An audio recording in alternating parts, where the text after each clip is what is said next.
चलो बेटा, तो आज अपन स्टार्ट करेंगे बीएससी सेकेंड ईयर की book number first, paper first start करेंगे बेटाओ।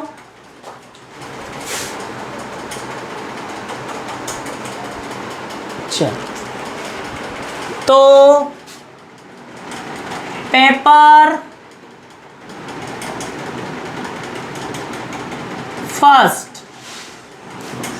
फर्स्ट है ये आपका। इलेक्ट्रॉनिक्स में अपनी 2 यूनिट हो चुकी है,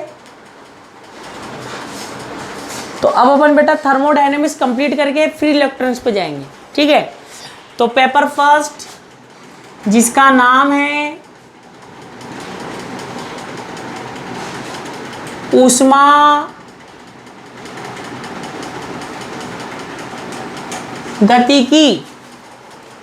गतिकी, बोले तो थर्मो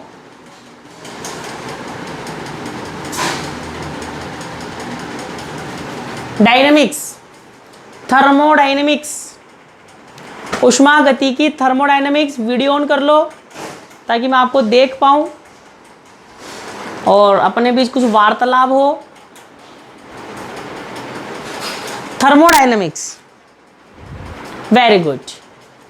अब बताओ फर्स्ट क्वेश्चन मेरा आपसे ये है, ऊष्मा गतिकी अपन ने शुरू कर रहे हैं, थर्मोडायनेमिक्स अपन स्टार्ट कर रहे हैं। तो बेटा 11th क्लास से अपन पढ़ते हुए आते हैं। 11th क्लास की फिजिक्स में भी अपन थर्मोडायनेमिक्स पढ़ते हैं, 11th केमिस्ट्री में भी अपन थर्मोडायनेमिक्स पढ़ते हैं। ठीक है, और हर साल आप थर्मोडायनेमिक्स पढ़ते ही आते हो 11th क्लास से लेकर फाइनल ईयर तक। कभी केमिस्ट्री में पढ़ रहे हो तो कभी फिजिक्स में पढ़ रहे हो, और सेकेंड ईयर में तो आपके फिजिक्स में भी है बेटा और है ना केमिस्ट्री में भी है।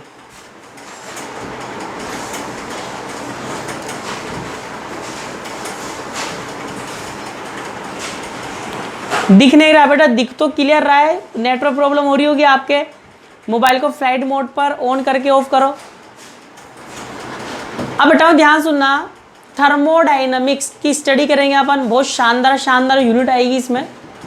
ठीक है, तो सबसे पहले आप मुझे बताओ थर्मोडायनेमिक्स कहते किसे हैं? ऊष्मा गतिकी किसको कहेंगे? जल्दी बताओ।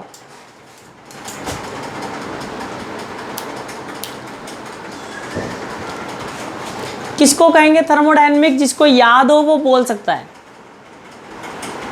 जिसको याद हो वो बोल सकता है। बेटा मोबाइल को फ्लाइट मोड पे ऑन करके वापस ऑफ कर। आवाज तो आ रही है ना? अभी तो कुछ लिखा भी नहीं रहा हूं, अभी तो सुन ले। अब मेरी बात सुनो। अब बताओ थर्मोडायनेमिक्स क्या होती है? 11th क्लास की पहले डेफिनेशन बताऊंगा, फिर अपन बीएससी सेकेंड ईयर की डेफिनेशन भी देखेंगे। ठीक है, 11th की भी बताऊंगा, सेकेंड ईयर की भी देखेंगे। तो बेटा 11th क्लास में क्या लिखाई जाती है बच्चों को? 11th क्लास में लिखाई जाती है भौतिक विज्ञान की वह शाखा जिसके अंतर्गत ऊष्मा और तापांतर होने पर ऊष्मा की गति का अध्ययन किया जाता है। ऊष्मा गतिकी कहलाती है। क्या कहलाती है? ऊष्मा गतिकी कहलाती है। तापांतर होने पर ऊष्मा की गति का अध्ययन करते हैं। क्या कहलाती है? ऊष्मा गतिकी। तो बेटा ये अपनी 11th क्लास की डेफिनेशन होती है ना? 11th क्लास की डेफिनेशन होती है। 11th क्लास में तो लिखा देते हैं, मैक्सिमम मास्टर ऐसे ही लिखा देते हैं। अब बेटा एक्चुअल में डेफिनेशन क्या होती है? ध्यान सुनना, बिल्कुल ध्यान से सुनना।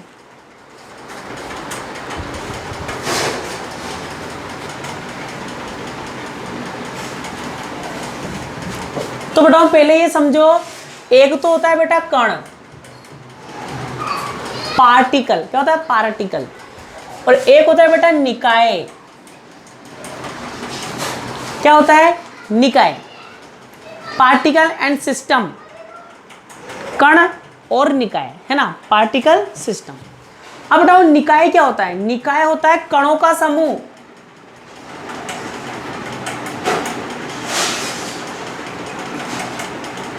Combination of particles. क्या होता है बताओ? सिस्टम होता है। कणों का समूह क्या कहलाता है? निकाय कहलाता है। ठीक है। तो बताओ कण होता है एक, कण क्या होता है एक है, और जब बहुत सारे कण होंगे तो उसको अपन क्या बोलते हैं बेटा, निकाय बोलते हैं। जैसे मान लो एक सिंगल इंसान है तो उसको तो अपन बोल सकते हैं कण बोलेंगे।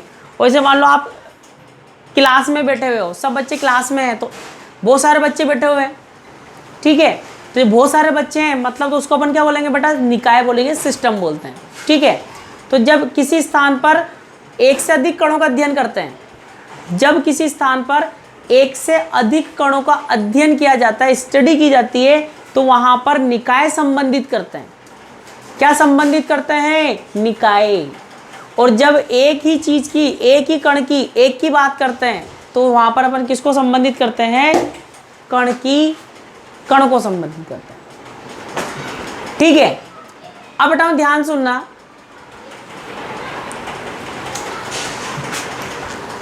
ऐसे ही गुण भी दो प्रकार के होते हैं। क्या होते हैं गुण, गुण दो प्रकार के होते हैं बेटा, कौन कौन से, एक होते हैं बेटा सूक्ष्म गुण, कौन से गुण, सूक्ष्म, माइक्रो प्रॉपर्टीज, और एक होते हैं बेटा स्थूल गुण। क्या होता है स्थूल गुण, macro properties, micro macro, macro micro, सूक्ष्म स्थूल। बहुत बेसिक जानकारी दे रहा हूं इसलिए ध्यान से सुनते रहना, ठीक है। अब बेटाओ हाँ ध्यान सुनो, तो इस सूक्ष्म गुण और स्थूल गुण, तो बेटा सूक्ष्म गुण किसी एक कण के साथ संबंधित करते हैं, मतलब ऐसे गुण जो किसी एक कण के साथ संबंधित होते हैं, ऐसे गुण जो किसी एक कण के साथ संबंधित होते हैं क्या कहलाते हैं, सूक्ष्म गुण कहलाते हैं। और ऐसे कण जो निकाय के साथ संबंधित किए जाते हैं क्या कहलाते हैं, स्थूल गुण कहलाते हैं।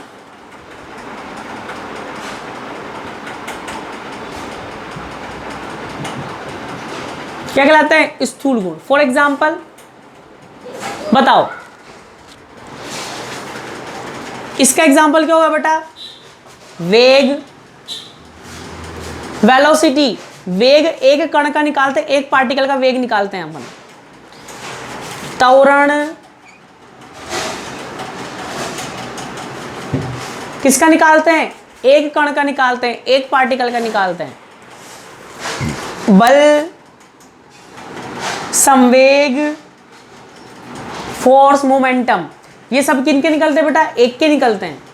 तो इनको अपन बोलते हैं सूक्ष्म गुण बोलते हैं, माइक्रो प्रॉपर्टीज बोलते हैं इनको। और बताओ स्थूल गुण क्या होते हैं, बताओ। आयतन, बोले तो वॉल्यूम। बताओ जो आयतन है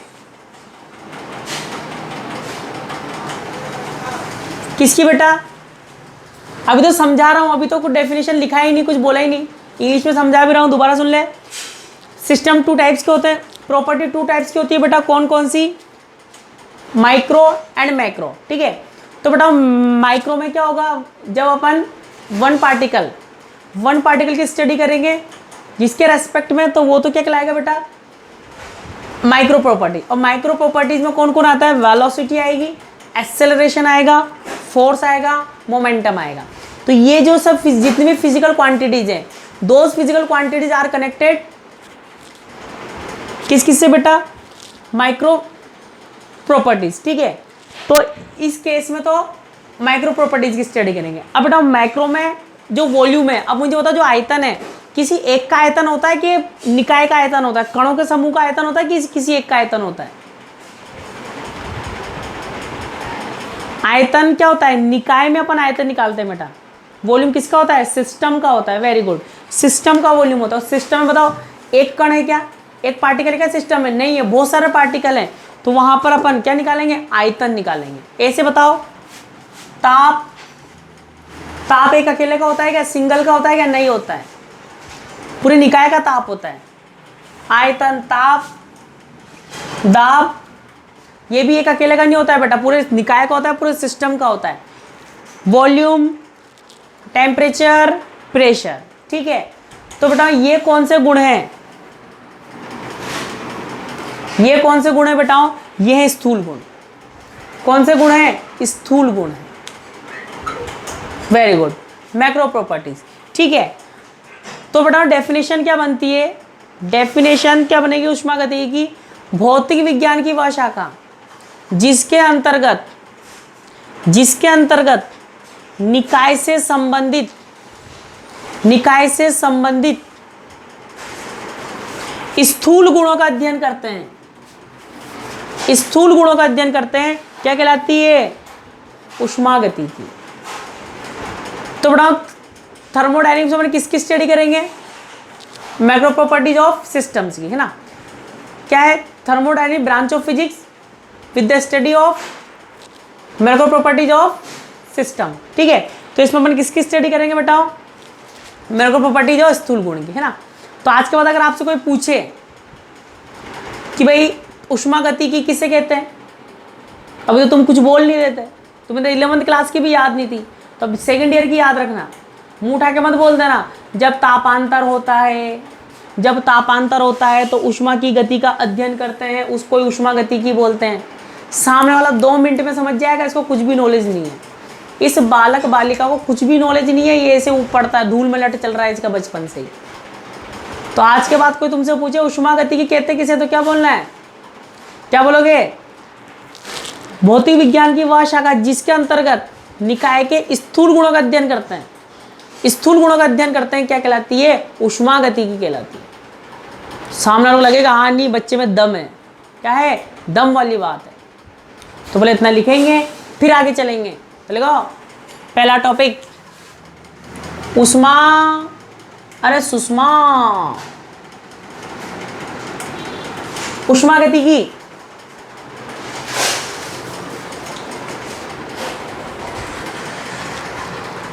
ऊष्मागतिकी में लिखो भौतिक विज्ञान की वह शाखा, भौतिक विज्ञान की वह शाखा जिसमें निकाय के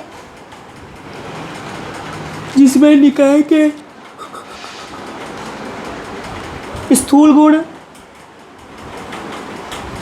जिसमें निकाय के स्थूल गुण जैसे, जिसमें निकाय के स्थूल गुण जैसे आयतन, ताप, दाब,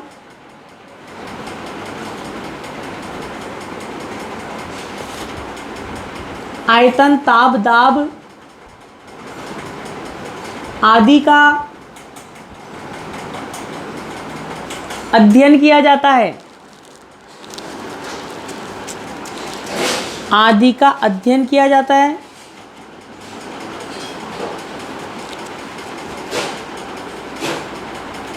ऊष्मागतिकी कहलाती है।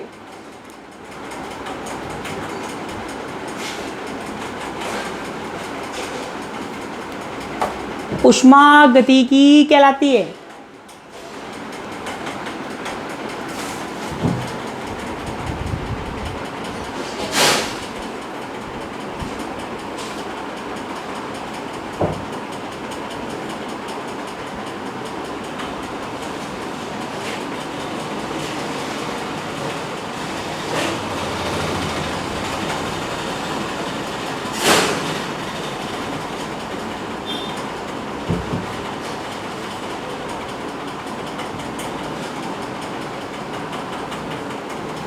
लिख लिया, ऊष्मागतिकी कहलाती है।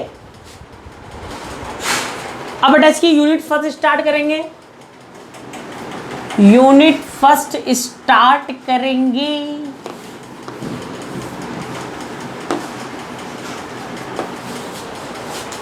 लिखो यूनिट फर्स्ट,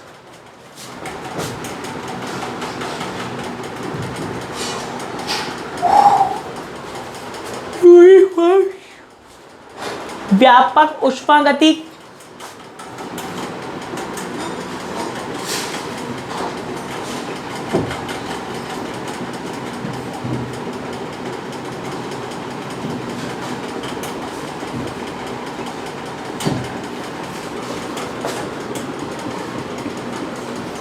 व्यापक ऊष्मागतिक अन्योन्य क्रियाएं,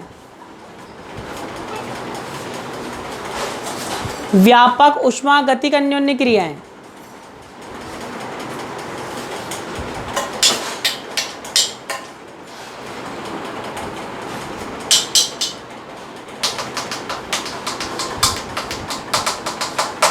चले बताओ, अब ध्यान सुनना, बिल्कुल ही ध्यान से सुनना। अब बेटा ध्यान सुना, व्यापक ऊष्मागतिक अन्योन्य क्रियाएं, ध्यान सुनो। तो बेटा मैंने आपको क्या बताया कि ऊष्मागतिकी में, थर्मोडायनेमिक्स में अपन को क्या करना है, स्थूल गुणों का अध्ययन करना है। स्थूल गुण कौन कौन से बताया मैंने आपको? ताप, दाब, आयतन, आयतन, दाब, ताप, ताप दाब आयतन। अब बेटा एक और राशि होती है, एक और मोस्ट इंपॉर्टेंट राशि होती है थर्मोडायनेमिक्स की।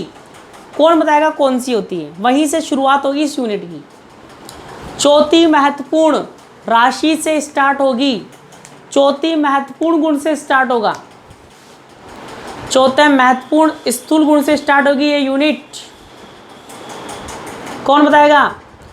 थर्मोडायनेमिक्स की एनर्जी, वेरी गुड, सबका रिप्लाई आना चाहिए। हीट, वेरी गुड, सबका आंसर आना चाहिए। एनर्जी आ गया, हीट आ गया, वेरी गुड। और बताओ, जल्दी बताओ।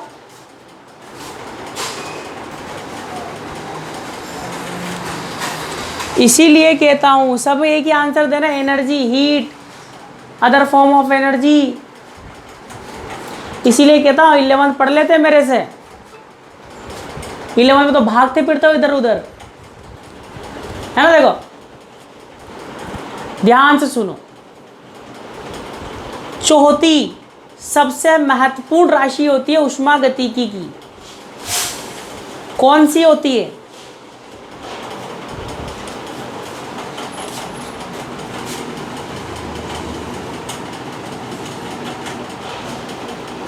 एंट्रोपी। एंट्रोपी ऊष्मागतिकी की सबसे महत्वपूर्ण चौथी राशि है। ताप, दाब, आयतन के बाद एंट्रोपी आती है। एंट्रोपी क्या होती है बताओ,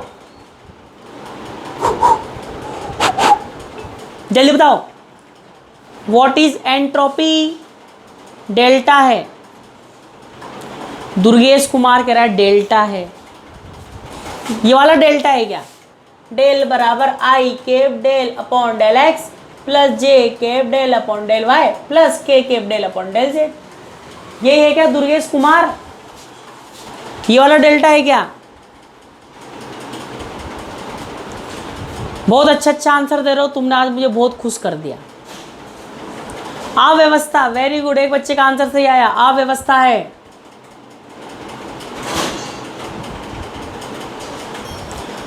अव्यवस्था का माप होती है एंट्रोपी। मान लो भी क्लास चल रही है, मान लो ऑफलाइन क्लास चल रही है, तो जब ऑफलाइन क्लास चलती है, मान लो जब मास्टर कक्षा में नहीं आया है तो तुम कैसे बैठे रहते हो? कोई अठी बैठा हुआ है, कोई उठी बैठा हुआ है, कोई कहाँ बैठा हुआ है, कोई कहीं बैठा हुआ है, हर कहीं हर कुछ बैठे हुए हो। कोई व्यवस्था नहीं है क्लास में, बैठने का कोई तरीका नहीं है। मतलब क्या है? अव्यवस्था है। अरे क्या है? अव्यवस्था है। मास्टर आ गया कक्षा में, अरे कक्षा में कौन आ गया? मास्टर। जैसे ही कक्षा में मास्टर आएगा, सब बच्चे बिल्कुल बोर्ड की तरफ मुंह करके बैठ जाएंगे, बराबर दूरी पर बैठ जाएंगे, बिल्कुल डिस्टेंस से। नहीं बैठेंगे तो मास्टर बिठाएगा फिर कि बेटा तू इधर सरक, तू बैठ ढंग से बैठ। ठीक है, तो जब व्यवस्थित हो जाते हैं तो एंट्रोपी क्या हो जाती है? कम हो जाती है। अव्यवस्था का माप कम हो जाता है। तो अव्यवस्था ही क्या है? एंट्रोपी है। और एंट्रोपी थर्मोडायनेमिक्स की, याद रखना आज के बाद, एंट्रोपी थर्मोडायनेमिक्स की सबसे महत्वपूर्ण राशि है। क्या है? सबसे महत्वपूर्ण राशि है थर्मोडायनेमिक्स की एंट्रोपी। और एंट्रोपी को बेटा सदैव अंतर के रूप में, एक बार बोला था डेल्टा, तो बेटा तेरा डेल्टा का कंफ्यूजन भी दूर कर देता हूं। डेल्टा दर्शाता है अंतर को, डेल्टा दर्शाएगा अंतर को, वेरिएशन को। डेल्टा नहीं है, डेल्टा तो दर्शाता है। तो चौथी सबसे महत्वपूर्ण राशि क्या है? एंट्रोपी है। और एंट्रोपी क्या होती है बेटा? अव्यवस्था का माप, है ना, इर्रेगुलर, डिग्री ऑफ इर्रेगुलर, ठीक है। अब इसको सदैव अंतर के रूप में ज्ञात करते हैं। बेटा मैसेज कर दिया था मैंने, पहले ही मैसेज कर दिया था, और शाम का टाइम भी हो जाएगा अभी।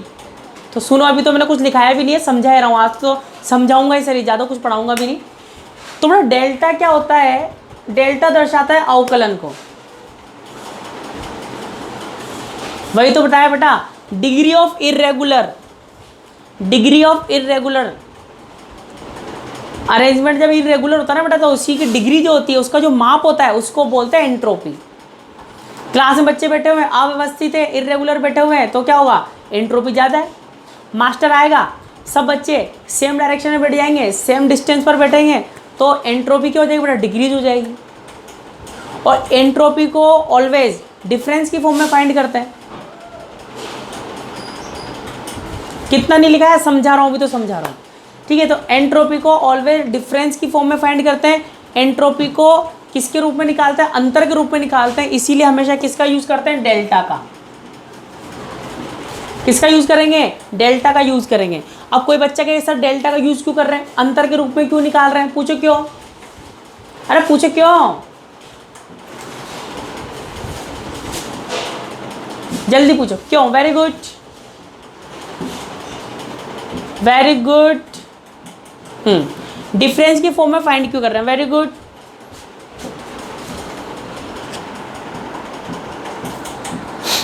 क्यों क्यों क्यों क्यों क्यों क्यों? अब बेटा उसका रीजन क्या है? उसका रीजन ही मैं आपको बता देता हूं। उसका रीजन ये है बेटा, अंतर के रूप में इसलिए निकालते हैं क्योंकि डिफरेंस की फॉर्म में फाइंड करते हैं, बिकॉज बेटा रूम टेम्परेचर पर कभी भी एंट्रोपी जीरो नहीं होती है। At room temperature entropy not equal to zero, ठीक है। एंट्रोपी बेटा रूम टेम्परेचर पर जीरो नहीं होगी, ठीक है। अब एंट्रोपी रूम टेम्परेचर पर जीरो क्यों नहीं होगी? बताओ, क्लास में जब मास्टर नहीं था तो अव्यवस्था थी, एंट्रोपी ज़्यादा थी। और जब मास्टर आ गया तो क्लास में बच्चे व्यवस्थित हो गए, ठीक है। तो एंट्रोपी का मान कम हो गया बेटा। एंट्रोपी क्या हो गई? कम हो गई, जीरो नहीं हुई। एंट्रोपी जीरो नहीं होती है रूम टेम्परेचर पर, तो पहले ज़्यादा थी, बाद में कम हो गई। कम से ज़्यादा होती है, ज़्यादा से कम हो जाती है। मतलब कम से ज़्यादा, ज़्यादा से कम, मिनिमम से मैक्सिमम, मैक्सिमम से मिनिमम होती है। तो जब भी कोई राशि घटती बढ़ती है, जब भी कोई फिजिकल क्वांटिटी इंक्रीज और डिक्रीज होती है, तो उसको अपन हमेशा डिफरेंस के रूप में फाइंड करते हैं। उसको हमेशा अपन अंतर के रूप में निकालते हैं। किसके रूप में निकालते हैं? अंतर के रूप में निकालते हैं। इसीलिए यहाँ पर भी अपन इसीलिए यहाँ पर भी अपन क्या करेंगे? अंतर के रूप में निकालेंगे। किसको? अरे किसको? एंट्रोपी को अंतर के रूप में निकालेंगे। क्या लगाएंगे? डेल्टा। क्लियर है? अरे क्लियर है?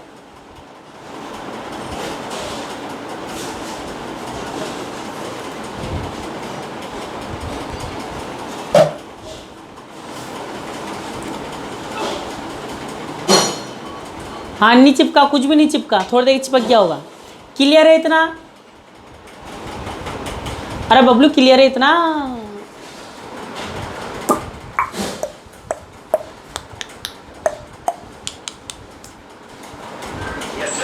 चलो तो लिखो बेटा एंट्रोपी। फर्स्ट टॉपिक लिखो एंट्रोपी। एंट्रोपी लिखो।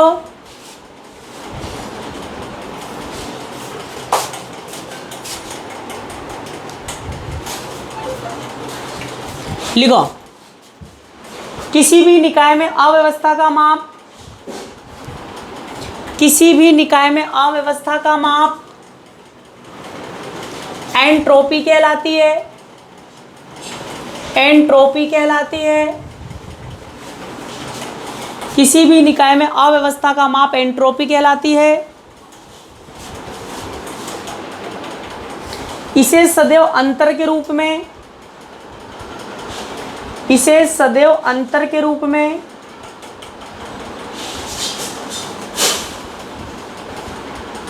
मापा जाता है।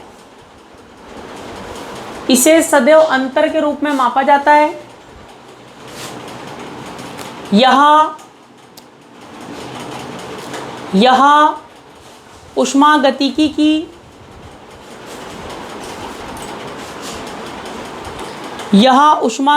की चौथी महत्वपूर्ण राशि है। चौथी महत्वपूर्ण राशि है।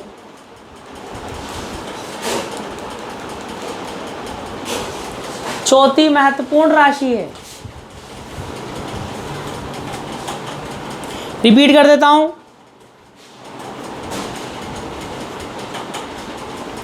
किसी निकाय में अव्यवस्था का माप एंट्रोपी कहलाती है। इसे सदैव अंतर के रूप में ज्ञात करते हैं या मापा जाता है, अंतर के रूप में मापा जाता है। यह ऊष्मागतिकी की चतुर्थ महत्वपूर्ण राशि है। ऊष्मागतिकी की चतुर्थ महत्वपूर्ण राशि है। अब बताओ, यहां पर अपन निकाय की एंट्रोपी निकालेंगे, मतलब एंट्रोपी अंतर के रूप में निकली, अंतर के रूप में निकालेंगे। ठीक है, तो स्टार्टिंग करेंगे ऊष्मागतिकी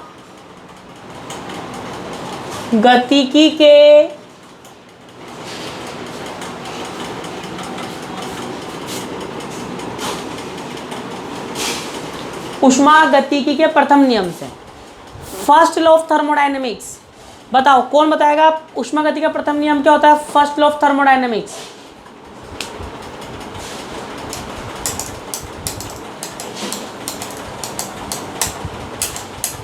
याद है? हिंट सर, हिंट बेटा क्या दूं? हिंट बता। अब बताओ, ध्यान से देखना, ध्यान सुनना। मतलब अगर आपको ऊष्मागतिकी का प्रथम नियम समझना है आज की तारीख में, अभी क्लास के बाद ये काम कर लेना। अरे कहीं भी ना चिपकियो, मेरा हाथ नहीं हिल रही क्या तुम्हें यार? नहीं दिख रही क्या तुम हाथ हिलते हुए? है ना? देखो, तो स्थितिज ऊर्जा है, स्थिर ऊर्जा नहीं है बेटा। ध्यान सुन। अब बेटा सुन ले, सुन तू तो सुन अभी। अब मेरी बात सुनो, ऊष्मागतिकी का प्रथम नियम समझना है तो अभी क्लास के बाद ये काम कर लेना। प्रेशर कुकर लेना, चावल पका देना। प्रेशर कुकर में चावल पका दो। अरे प्रेशर कुकर में चावल पका दो। ऊष्मागतिकी का प्रथम नियम सीखो। चावल खाओ, प्रथम नियम सीखो। चावल खाओ, प्रथम नियम सीखो। कैसे सीखो? प्रेशर कुकर लेना, चावल पकाते हैं, मिर्च मसाला डाल देना, पानी डाल देना, चावल डाल देना, बंद करके ढक्कन गैस पे चढ़ा देना। क्या होगा? सीटी लगेगी, सीटी फिश फिश फिश। कितनी सीटी लगेगी? 3 सीटी में चावल पक जाते हैं, 2 में पक जाते हैं, 3 में पक जाते हैं मान लो, है ना? अब ध्यान सुनो, एक सीटी की बात कर रहा हूँ, एक सीटी की बात कर रहा हूँ, एक जो पूरा कंप्लीट चक्र होगा ना, एक सीटी लगने के चक्र की बात कर रहा हूँ। बताओ, जब एक सीटी लगेगी, जब प्रथम सीटी लगेगी, जब प्रेशर कुकर में अरे प्रथम सीटी लगेगी तो बताओ, अरे बताओ, पहले चावल पकेंगे या सीटी बजेगी? अरे पहले चावल पकेंगे कि सीटी बजेगी?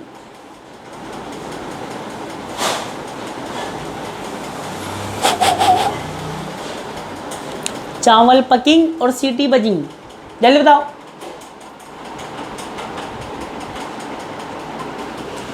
चावल पकेंगे कि सीटी बजेगी? एक कभी चावल, अच्छा वेरी गुड। सीटी तो सिर्फ करे सीटी, फी फी दीपक टेलर सीटी, अंजलि सिसोदिया सीटी,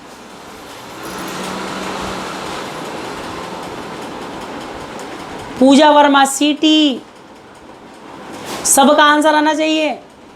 हाँ, सीटी बजेगी फिर चावल उसके हीट से। अच्छा, सीटी। और बताओ, और बताओ।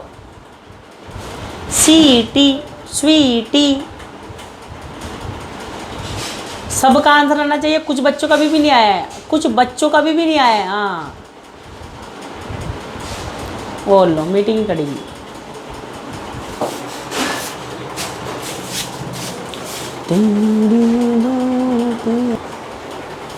तो देखो,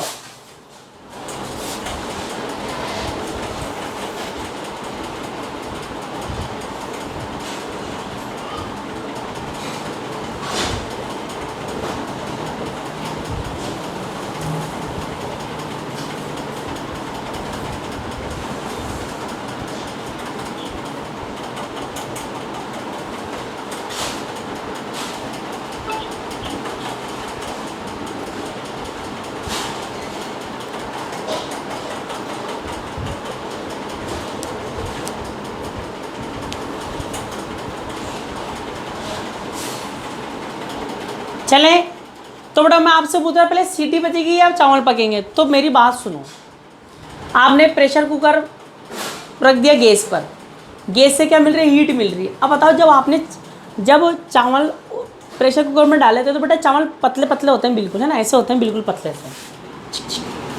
ठीक है, अब मुझे बताओ, जब एक सीटी के बाद, एक सीटी की बात कर रहा था मैं, एक सीटी के बाद जब आप ढक्कन खोल के चावल को चेक करोगे, एक सीटी के बाद ढक्कन खोल के जब चावल को चेक करोगे तो मतलब चावल थोड़े से मोटे होंगे कि नहीं?